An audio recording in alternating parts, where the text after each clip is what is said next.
Dark Wave.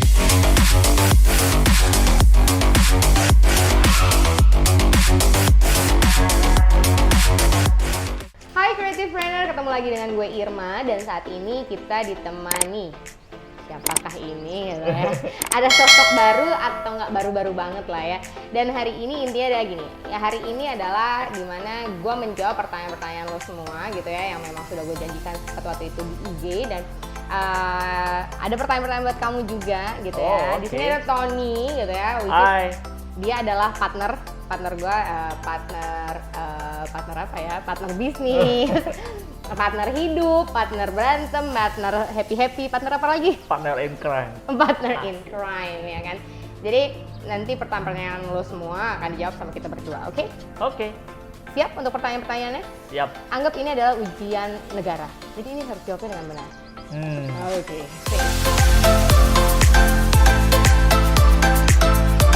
Oke, gimana pertama kali bertemu? Di mana kok? Kamu masih ingat nggak? Itu pertama kali ketemu, sebenarnya kita satu kantor tapi gue nggak kenal dia, ya kan ya. Tapi dia kenal gue. Jadi pertama kali ketemu di mana? Di kantor. Enggak dong, kita nggak ketemu di kantor. Iya dong, kan ketemu udah di kantor nih. Cuman untuk berkenalannya belum. Oh, dia udah ketemu sama saya di kantor. Ya. Tapi saya belum merasa ketemu di kantor karena nggak kenal. Aduh, gimana sih? Jadi paling bener kita ketemu pas sama-sama kenal itu di mana? Kan bertemunya yang pertama kali ya betul di kantor. Cuman pertama kali kita kenalan ya di tempat lain. Jadi pertanyaan mungkin lebih tepat adalah pertama kali kenalan di mana? Pertama kali kenal Gimana? kita pas makan ya diketemuin ya. Diketemuin, dadah, lagi makan gitu ya. Ya. Di daerah salah satu mall gitu, kita lagi gue lagi makan bareng sama temennya, terus temennya nelfon dia tiba-tiba datang. Iya. Dan gue punya image yang agak-agak gimana. Nah, yang itu nggak usah dibahas. Oke, next pertanyaan. Rusuh banget.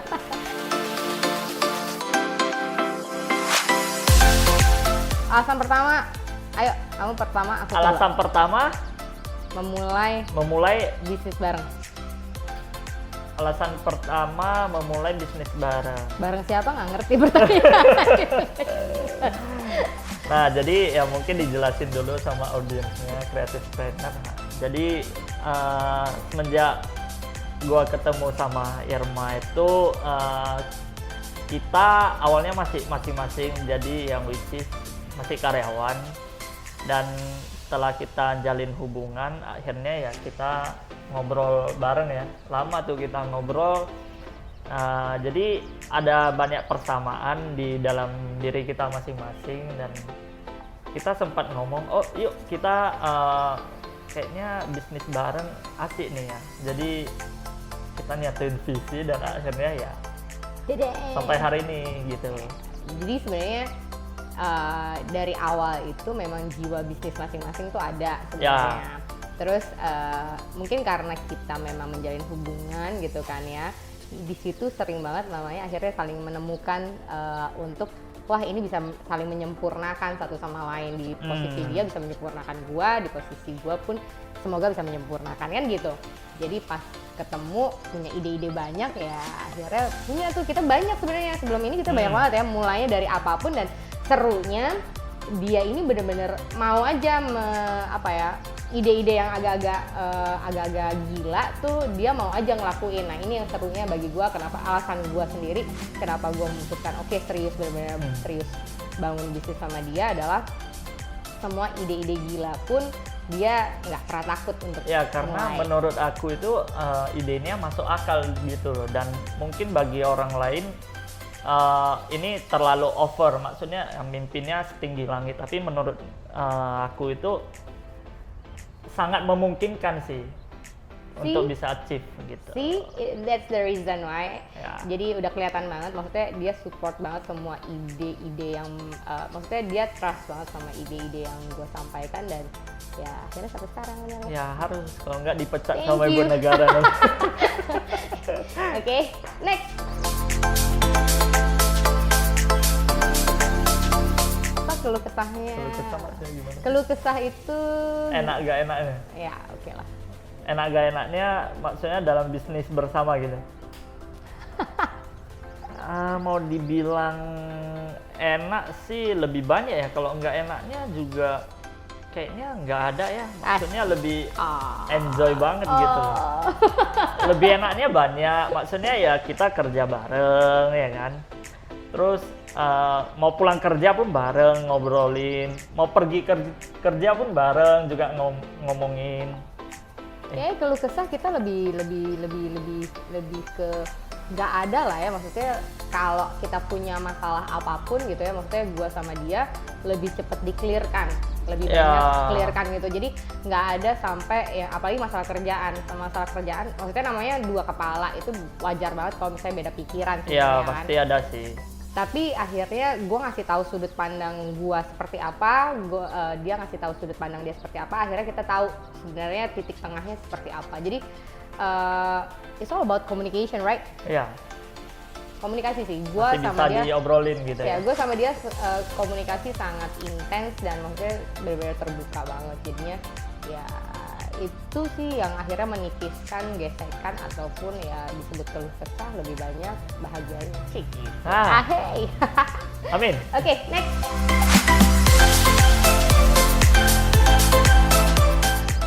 Proses beralih dari karyawan ke pengusaha. Jadi kalau gue sendiri, kalau gue boleh cerita, gue itu memang kayak jiwa untuk entrepreneurnya udah ada dari dulunya. Jadi dari zaman gue SMP gue nggak punya duit untuk beli mie ayam aja, itu gue bener-bener ngambil dari kardus depan muka gue bikin bingkai foto, celengan segala macem, gue jual. Sih. Terus sampai akhirnya gue juga sempet namanya desain sepatu segala macam gue jual, gue desain baju gue jual, intinya gue suka banget menjual kecuali jual diri ya kan. Nah kemudian dari situ sebenarnya adalah kayak ketagihan aja gitu loh, tapi untuk proses untuk jadi karyawan sebenarnya itu adalah pembelajaran, jadi lo tahu manajemen, lo tahu how to deal-nya sama SDM lu, how to deal sama divisi lain atau pihak luar segala macam, itu pembelajaran dari karyawan. Tapi akhirnya switch-nya adalah saat namanya gua ngerasa jadi karyawan itu agak kepentok, karena gue tipikal yang suka something new, something yang nggak common gitu ya, maksudnya sesuatu yang kayaknya orang-orang ngeliatnya aduh gila nih, bener nggak nih idenya bisa atau nggak segala macam. Itu akhirnya agak membuat gue, aduh ini ide gue ada tapi lu nggak bisa dicurahkan gitu loh, itu kan agak bikin nggak nyaman kan.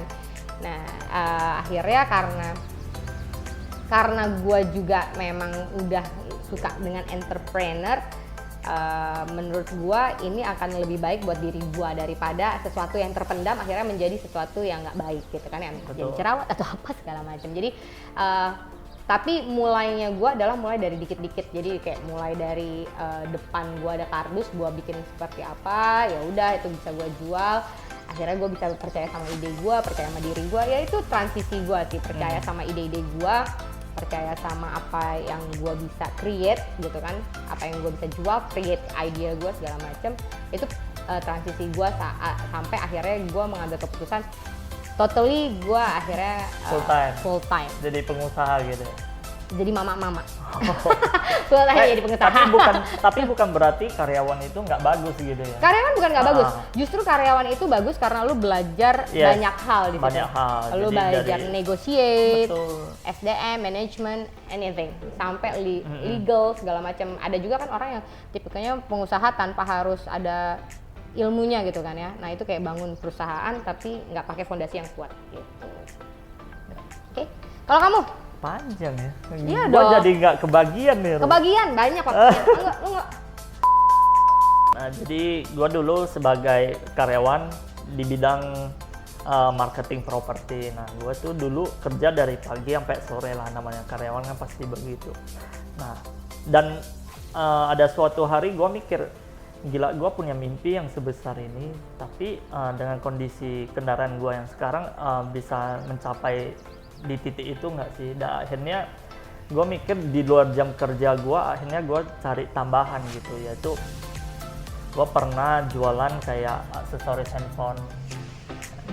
Jadi gue jualannya itu dari toko ke toko, Jadi ada opportunity apapun, gue akhirnya ambil gitu loh. Dan pernah gue juga jadi agen asuransi, akhirnya jualan polis. Nah dari situ agen asuransi itu profesinya kan freelance kan. Jadi nggak ada bos, nggak ada yang ngatur gitu. Mau nggak mau ya lu harus mengatur diri lu sendiri. Nah jadi dari situ gue belajar untuk ngedevelop diri gue sendiri, terus nge-upgrade skill cara jualan itu gimana. Dari situ juga gue belajar mental block-nya gimana. Nah, jadi dari situ kepribadian gue terbentuk sih. Nah, bukan berarti karyawan itu nggak bagus, tapi itu yang menjadi dot-dot, maksudnya batu-batu loncatan atau tangga-tangga kita untuk menaikkan level kita ke tahap pengusaha gitu. Jadi intinya gitu sih sama prosesnya. ya, lihat opportunity lah ya. Yes. Opportunity apa yang bisa dilakukan.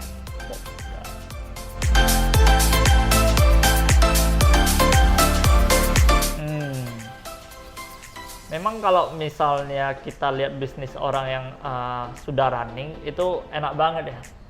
Kelihatannya ya rumput tetangga memang lebih hijau sih pasti. Kita misalnya makan nih di restoran, wah rame banget ya kan. Restoran ini juga rame banget, wah kayaknya enak nih bisnis restoran. Pas kita yang eksekusi, kita sendiri yang eksekusi, Jeng. oh saya nggak gampang juga ya bisnis restoran gitu ya. Nah jadi ya perlu kita ketahui apa yang mesti kita lakukan sebelum bangun bisnis makanan. Terus model bisnisnya seperti apa harus dimengerti dulu sih, dasar-dasarnya aja. Jadi tidak sembarangan asal buka bisnis. Gitu. Sebenarnya mau bisnis makanan atau bisnis yang lain sebenarnya sama yang kayak Sama Tony aja. bilang, rumput tetangga itu biasanya lebih hijau gitu kan ya. Tapi sebenarnya namanya bisnis, memulai bisnis, gue selalu bilang sama dia, maksudnya kita berdua punya pemikiran adalah kalau kita memulai satu bisnis dan itu terlalu gampang atau terlalu mudah, berarti there's something wrong. Yes, sebenarnya. ada yang salah. Karena mau gimana pun lu harus namanya melihat dulu banyak banget sebenarnya faktor-faktor yang lu harus pahami, maksudnya dari target market lo, kemudian kayak tadi dia bilang adalah bisnis model lo mau seperti apa, value yang lo berikan kepada si customer lo seperti apa, banyak banget dan itu perlu namanya penyempurnaan. So menurut gua saat lo membangun satu usaha sebaiknya lebih banyak bertahan. Kenapa? Karena dengan begitu ibarat kayak menjaga bayi ya. Menjaga bayi itu secapek apa, lu malam juga bangunnya kayak gimana ya kan, seaktif apapun itu gitu kan ya, tapi lu tetap akan patient banget atau lu akan sangat sabar banget untuk namanya ngedidik anak lo gitu loh. Dan di situ nanti lu baru akan melihat adalah pas anak lo menjadi sukses dan segala macam. Jadi please banget untuk menghindari namanya melihat dari orang kok enak banget ya, lu nggak pernah tahu sesusah apa mereka memulai, nggak pernah tahu dia berdarah-darahnya gimana, seperti apa. Yes, exactly. Awal mulai dia memulai bisnisnya seperti apa. Betul. So itu adalah ngomongin tentang waktu sih. Jadi it's all about time yang lo harus benar-benar ya bayar dulu di awal. Jadi coba untuk belajar dulu dan segala macam, penuhi dulu penyempurnaan yang memang lo perlukan. Itu sih. Jadi udahlah kalau usah namanya bandingin sama yang lain ya kan. Kita juga masih belajar. Betul. Kita masih belajar. Siap. Next.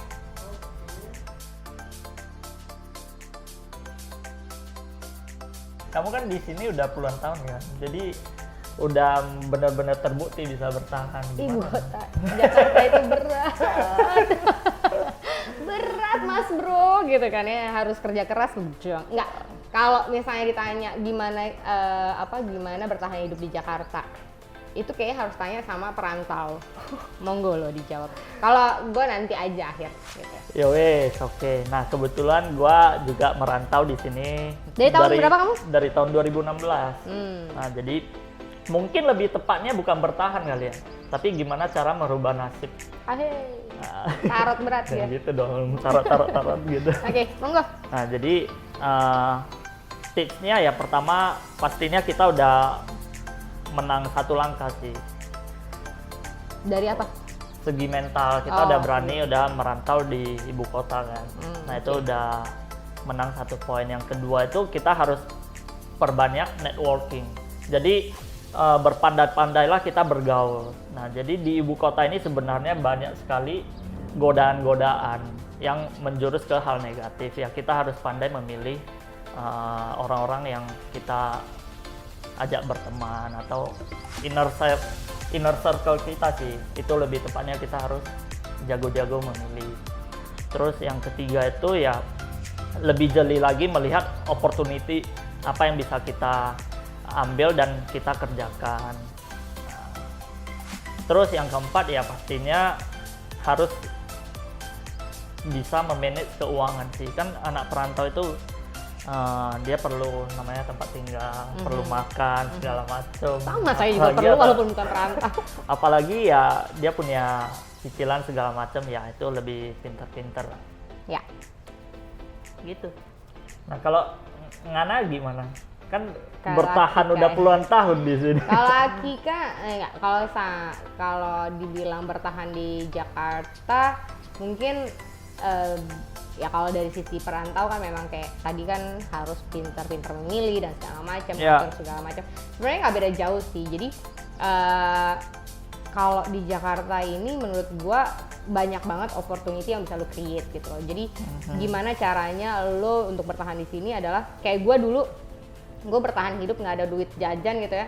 Gue udah duit jajannya tipis ya, gue ke Mangga 2, gue beli deh tuh pakai modal gue, terus gue bikin bajunya sedemikian rupa yang agak-agak menurut gue sih ya lucu ya gitu ya, terus gue jual. Nah itu aja bisa jadi opportunity. Jadi menurut gue di Jakarta udah deh nggak ada waktu untuk lo menunggu opportunity datang, tapi lo harus meng-create opportunity itu sendiri. Anything yang menurut gue bisa lo lakukan di Jakarta harus itu, karena kalau enggak ya lo akan bekerja dengan orang yang mempunyai atau bekerja untuk namanya orang yang mungkin tidak serk sama lo, atau lo bisa ada saingan dan segala macam. Jadi untuk bertahan ya pertama adalah lo lihat opportunity kecil apapun lo kerjain. That's it.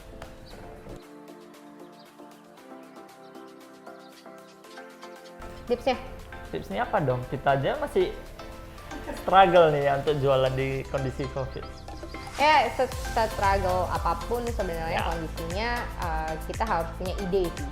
Karena menurut gua sesuatu yang lu bilang sekarang ini adalah COVID itu kan something new kan, something new kayak new normal. Yang perlu diadaptasi gitu. Iya, kemudian dari keinginan ataupun sudut pandang si customer pun udah mulai yang baru gitu kan. Dia suka sesuatu yang baru-baru banget gitu kan ya.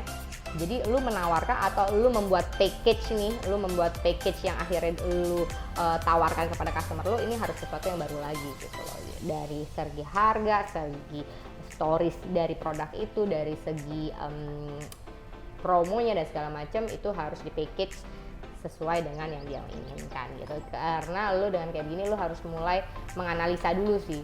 Karena apapun yang lu jual lu harus analisa dulu apa sih yang sebenarnya berubah kulturnya. Sebenarnya apa yang mereka inginkan baru-baru ini gitu kan, yang bukan yang sebelumnya, bener dong. Terus apa yang mereka takutin sebenarnya, gimana lu bisa menjawab ketakutan mereka dan lu bisa menjawab keinginan mereka. Lu package lah itu, lu kirim lah ke mereka gitu. Jadi itu bisa membuat package yang mereka inginkan. Oke, lanjut.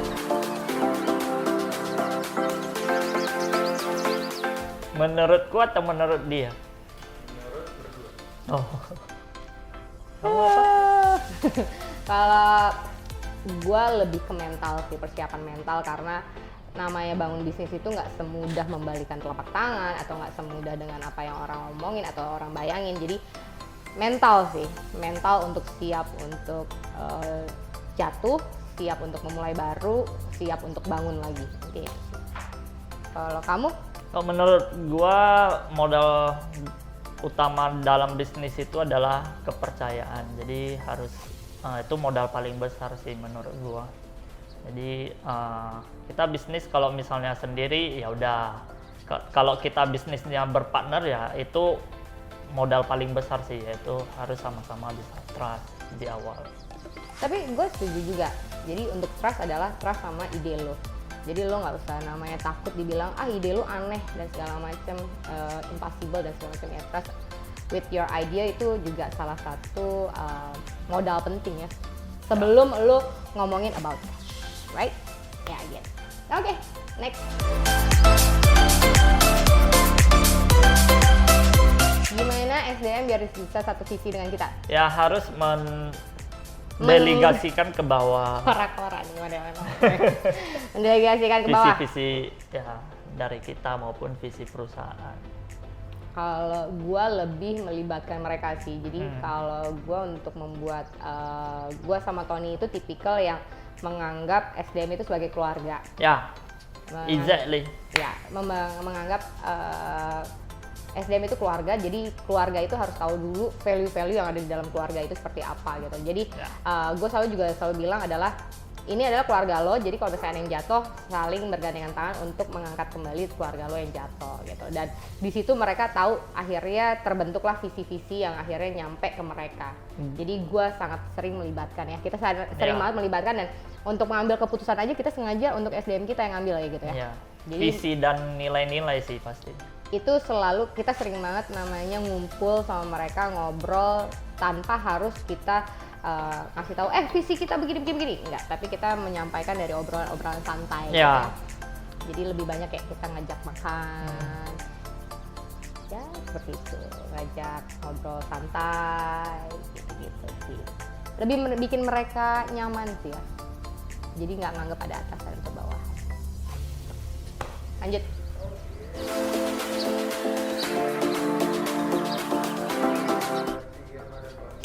Kasih tips biar diambil. Tips ya? Mau berapa? Ceban, goceng. Boleh. Mau nggak? Nah, jadi tips ya. Aduh, ngomongin tips bingung ya. Tips ya, kita harus cari pasangan itu yang sevisi pas kita pacaran itu ya. Sevisi, sepemikiran, sefrekuensi. Maksudnya ngobrol apapun nyambung gitu loh. Dan kita dan lebih bisa sharing sih, maksudnya ya kalau kita pacaran tuh kan pada umumnya ya lebih, maksudnya gimana ya, kebanyakan yang dikasih lihat kelebihannya, kekurangannya enggak, maksudnya kayak kalem gitu ya, jaga image. Itu kita susah banget ya. Nah, kalau gue dulu sama dia ya udah belak-belakan aja, gue apa adanya gitu loh. Nah makanya dari situlah gue lebih, maksudnya lebih lega, terus nggak ada yang disembunyiin gitu ya. Jadi ada apapun yang tinggal ngobrol aja. Ya jadi kalau tips gua ngelanjutin Tony tadi adalah ya dari pacaran sebenarnya banyakan kan orang memang yang mau ngeliat perfect banget kan, sedangkan gua tipikalnya nggak bisa yang seperti itu. Jadi tipikal gua ya culun-culunan gitu. Jadi memang tipikalnya ya udah, gue nggak bisa yang terlalu apa ya, jaga-jaga image segala macam tuh, aduh nggak bisa banget. Nah itu kan tipikal gue banget, dan karena kita ngobrolnya intens banget dari pacaran, dan maksudnya mencoba untuk saling terbuka satu sama lain, karena gini, namanya bangun bisnis itu sama kayak lo membangun satu kehidupan baru menurut gua. Gitu, makanya lo melahirkan seorang bayi, menurut gua itu bisnis adalah kayak lo anak lo gitu loh, dan lo ngembangin kan kayak gitu kan. Jadi perlu banget komitmen gitu loh, komitmen yang dimana komitmen gua sama dia harus benar-benar pegang untuk saling terbuka dan saling menerima sebenarnya. Jadi kalau untuk pasangan sendiri tuh, pasangan yang benar-benar lo harus pilih adalah, gue bersyukur banget dapet dia yang memang bisa menerima ide-ide gila, kemudian kedua adalah bisa mau nyoba apa aja gitu ya, nggak ada takutnya gitu. Jadi bener-bener ya udah, mau itu jatuh mau apa segala macem ya sama-sama gandengan tangan, ya kita cari way out bareng lagi gitu. Dan maksudnya gue memulai hubungan sama Tony ini bukan lagi oke-okenya ya waktu itu ya. Jadi bener-bener gue sama dia tuh lagi sama-sama terpuruk lah intinya gitu kan ya, lah terpuruk sama terpuruk ketemu gitu. Satu frekuensi ini yang dimaksud sama dia gitu kan ya. Jadi di situ sudah diasah gitu loh, di situ sudah diasah untuk saling keterbukaannya segala macem ya. Akhirnya dia sudah memahami pola pikir gue, dan gue sudah mulai memahami pola pikir dia, sehingga gue akan tahu ini oke buat dia atau enggak. Ya seperti itu.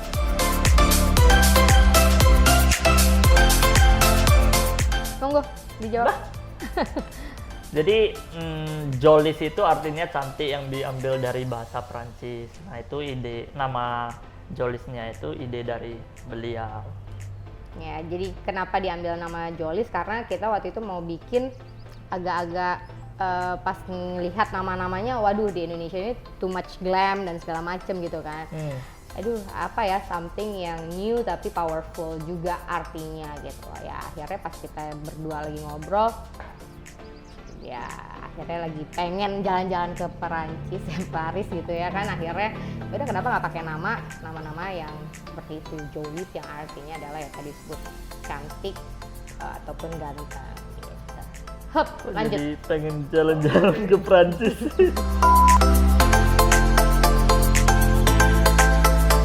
Hai, kok bisa bisnis skincare? Ayo, monggo Nanya dijawab. kita ya? Nah, siapa lagi ada? Mana tahu nanya. Oke, kok bisa bisnis skincare? Nah, bisnis skincare ini sebenarnya sebelum terbentuk yang namanya Jolis ini, kita dulu masih usaha yang lain ya, usaha di bisnis F&B. Ya, Nah, pokoknya tapi ada kita beberapa usaha malah kita. Tapi kita udah bahas mengenai skincare. Yuk kita kalau nanti udah terkumpul modalnya, kita bikin bisnis yang ini. Dan akhirnya ya dari obrolan itu direalisasikan. Jadi gue dari pertama pacaran sama dia, gue udah bilang kalau kita mau bisnis, kita mau skincare gitu ya. Karena bagi kita, gue ngasih lihat juga ke dia, maksudnya ini loh bisnis kecantikan dari dulu nggak akan mati. Sampai sekarang nggak ada matinya, grow data terus. gue kasih ke dia semuanya gitu. Jadi akhirnya dia mau gitu loh, maksudnya skincare itu bukan hanya buat cewek sebenarnya, buat cowok. Jadi benar-benar gue kasih datanya sama dia. Biasanya kan orang skincare gitu kalau laki kan. Nah ini benar-benar gue kasih datanya, gue suguhin. Nah ini cuannya gitu. Akhirnya udah makin glowing belum? Ini dia udah pakai nih. Ini gue paksa nih dia tuh pakai gitu. Jadi ya intinya adalah gue ngasih lihat skincare itu seperti apa, data-data yang gue dapat seperti apa, gue share ke dia, dan dia ngeliat ini sesuatu yang logical dan masuk akal yang bisa dijalankan. Yes. Skincare itu gila sih, mau di seluruh dunia tuh gila ya. Everybody needs skincare. Kalau wanita itu nggak makan nggak apa-apa, yang penting harus tetap cantik. Untung saya nggak gitu, saya mendingan Jadi makan itu daripada mati. opportunity-nya. Daripada mati ya kan, mendingan Eko nggak dandan. Ya udah. Ya Oke. kayak gitu. Ada lagi pertanyaannya? Nggak ada? Oke. Jadi thank you banget udah nanya ke kita berdua, gue dan Tony gitu ya, dimana semoga Terima ini kasih. bisa membantu untuk melihat sudut pandang dari sisi kita berdua gitu ya. Ya semoga ada sesuatu yang positif di situ gitu ya. Semoga bisa menjadi pelajaran walaupun agak-agak ngaco juga gitu ya. Terima kasih waktunya. Selamat beribadah. Oke, thank you. Kita ketemu lagi lain waktu. Nanti kita akan ngobrol-ngobrol bareng lagi. Kita akan ngebahas tentang creative planner apa lagi. Karena kalau misalnya tadi lu dengerin jawaban-jawaban kita dan pertanyaan-pertanyaan dari lo, intinya adalah creative planner, lu meng-create sesuatu yang memang bisa menjadi opportunity. Lo nggak akan pernah hanya menunggu opportunity itu datang. Betul. Tapi lo harus create opportunity itu. Oke, creative planner. Yes, jangan lupa Untuk subscribe, komen, and then like, dan share. share, oke? Kalau misalnya menurut lo ini bermanfaat, yuk share ke yang lainnya, karena dengan begini kita bisa dapat namanya lebih mengembangkan bersama. Oke, thank you. Terima Next time kasih. kita ketemu lagi dan see ya. Bye.